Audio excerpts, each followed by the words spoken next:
Hello friends, welcome to this YouTube channel. आज के इस वीडियो में हम लोग कक्षा 10वीं गणित प्रश्नावली 3.2 का क्वेश्चन नंबर 2 को सॉल्व करेंगे। क्वेश्चन नंबर 2 दिया गया है, अनुपातों a1/a2, b1/b2 और c1/c2 की तुलना ज्ञात कीजिए कि निम्न समीकरण युग्म द्वारा निरूपित रेखाएं एक बिंदु पर प्रतिच्छेद करती हैं, समांतर हैं अथवा समपाती हैं। इसको सॉल्व करने से पहले नोट में दिया गया है, उसको देख लेंगे कौन सी रेखाएं प्रतिच्छेदित करेंगी, समांतर हैं अथवा समपाती हैं। तो वो यहाँ पे दिया गया है, इसको हम लोग चैप्टर में इसका प्रयोग किया गया है, अतः इसको जानना जरूरी है। यदि रैखिक समीकरण युग्म जो है a1x + b1y + c1 = 0 तथा a2x + b2y + c2 = 0 है, तो रैखिक समीकरण युग्म द्वारा निरूपित रेखाओं द्वारा निम्न तीन संभावनाएं हो सकती हैं। इसमें तीन संभावनाएं हो सकती हैं।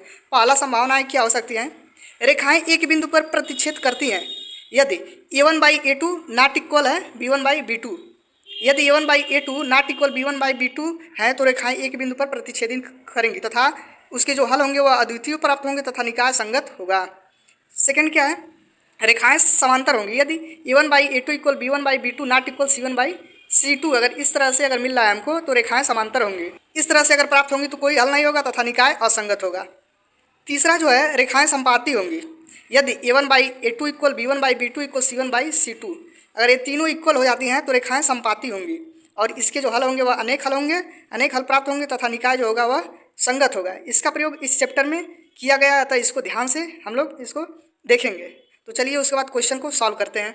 समीकरण युग्म द्वारा निरूपित रेखाएं जो है एक बिंदु पर प्रतिच्छेद करती हैं, समांतर है अथवा समपाती हैं। इन तीनों में से कोई बताना है। तो पहला क्वेश्चन इसमें दिया है 5x - 4y + 8 = 0, 7x + 6y - 9 = 0। Second है 9x + 3y + 12 = 0 और 18x + 6y + 24 = 0। थर्ड है 6x - 3y + 10 = 0 और 2x - y + 9 = 0। तो चलिए इसको सॉल्व करते हैं। दूसरे का पहला क्वेश्चन था 5x - 4y + 8 = 0 और 7x + 6y - 9 = 0। इन दोनों था। इन दोनों की अब जो तुलना है, इसकी जो उक्त समीकरण की जो तुलना है वह व्यापक रैखिक समीकरण युग्म जो है a1x + b1y + c1 = 0 तथा a2x + b2y + c2 = 0 से करने पर इससे हम लोग तुलना करेंगे। उसके बाद हम लोग तीनों कंडीशन में से कोई एक निकालेंगे। तो a1 और a2 की वैल्यू निकालेंगे। इसमें इसकी तुलना इससे करेंगे फर्स्ट वाले से। तो a1 इक्वल क्या हो जाएगा? a1x है तो 5x है, तो यहाँ पे a1 की वैल्यू आ गई 5, तो a1 = 5। उसके बाद b1 की वैल्यू क्या है? b1y, यहाँ पे क्या है? -4y, तो b1 की वैल्यू है -4। उसके बाद प्लस c1 है, प्लस c1 = 0, यहाँ पे क्या है? +8, तो c1 की वैल्यू क्या हो गई? 8। तो तथा a2x जो है इससे तुलना करेंगे। a2 के स्थान पे 7 है तो a2 = 7 और b2x है प्लस b2y है तो यहाँ पे क्या है? 6y, तो b2 की वैल्यू 6 आ गई, यहाँ पे 6 लिख देंगे। प्लस c2 है, यहाँ पे -9 है, अचर पद क्या है? -9, तो ct की वैल्यू है -9, c2 = -9 आ गई। अब इसको a1/a2 लिखेंगे, b1/b2 तथा c1/c2 लिखेंगे। तो a1/a2 लिखेंगे। उसके बाद a1/a2, a1 की वैल्यू 5 और a2 की वैल्यू 7, तो 5/7 आ गई। b1/b2 लिखेंगे, b1 की वैल्यू था -4 और b2 की 6, तो -4/6 आ गया। c1/c2 लिखेंगे, c1 की वैल्यू 8 और c2 की वैल्यू -9, यह आ गया। अब देख रहे हैं तीनों में से कोई भी इक्वल नहीं हो रहा है, चूँकि a1/a2 नॉट इक्वल क्या है? b1/b2 के। अब नोट्स में लिखवाए थे अगर a1/a2 नॉट इक्वल b1/b2 होता है तब क्या होगा? तब लिखेंगे अतः रेखाएं एक बिंदु पर प्रतिच्छेद करती हैं। इस तरह से इसको लिखेंगे। अगर चलिए इसको सेकंड वाले को देखते हैं। सेकंड नंबर है 9x + 3y + 12 = 0, 18x + 6y + 24 = 0। इसको मानेंगे फर्स्ट और इसको मानेंगे सेकंड समीकरण। अब जो फर्स्ट और सेकंड समीकरण है इसको व्यापक समीकरण a1x + b1y + c1 = 0 तथा a2x + b2y + c2 = 0 से तुलना करने पर इससे तुलना करेंगे तो a1 की वैल्यू क्या हो जाएगी? a1 की वैल्यू आ जाएगी 9 और a2 की वैल्यू आ जाएगी कि कितना? 18, तो 18 लिख दिए। इस तरह से इसकी तुलना करेंगे। a1/a2 लिखेंगे। अब a1 की वैल्यू आ गई यहाँ से 9 और a2 की 18, 9/18 को लिख सकते हैं। 9 से काटेंगे तो 9 दूना 18, तो 1/2 आ गया।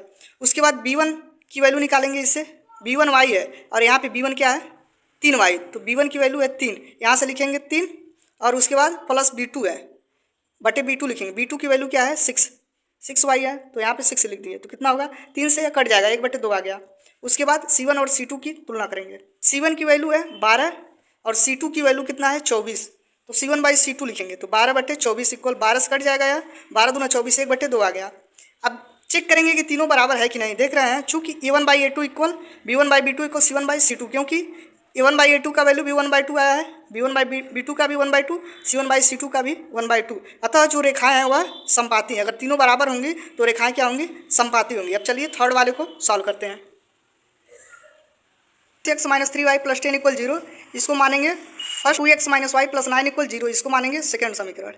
अब इसकी जो तुलना है वह व्यापक रैखिक समीकरण a1x + b1y + c1 = 0 तथा a2x + b2y + c2 = 0 से करने पर इसकी तुलना इससे करेंगे तो a1 और a2 की वैल्यू क्या हो जाएगी?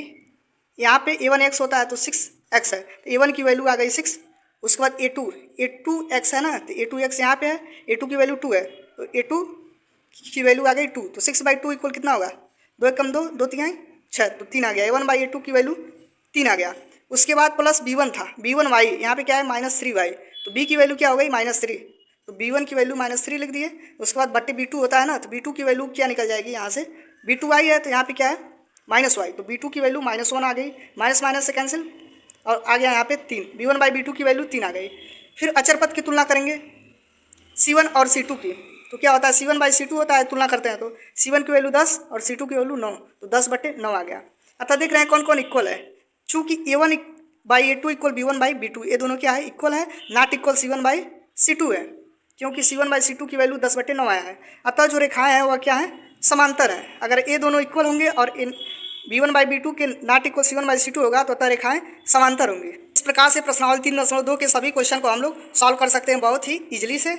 ये रहा क्वेश्चन नंबर सेकेंड। उसके बाद थर्ड नेक्स्ट वीडियो में देखेंगे। अगर कक्षा 10 की गणित के सभी वीडियो को देखना चाहते हैं तो वीडियो के डिस्क्रिप्शन में लिंक दिया गया है, उस पर क्लिक करके प्लेलिस्ट में जा करके सभी वीडियो को देख सकते हैं।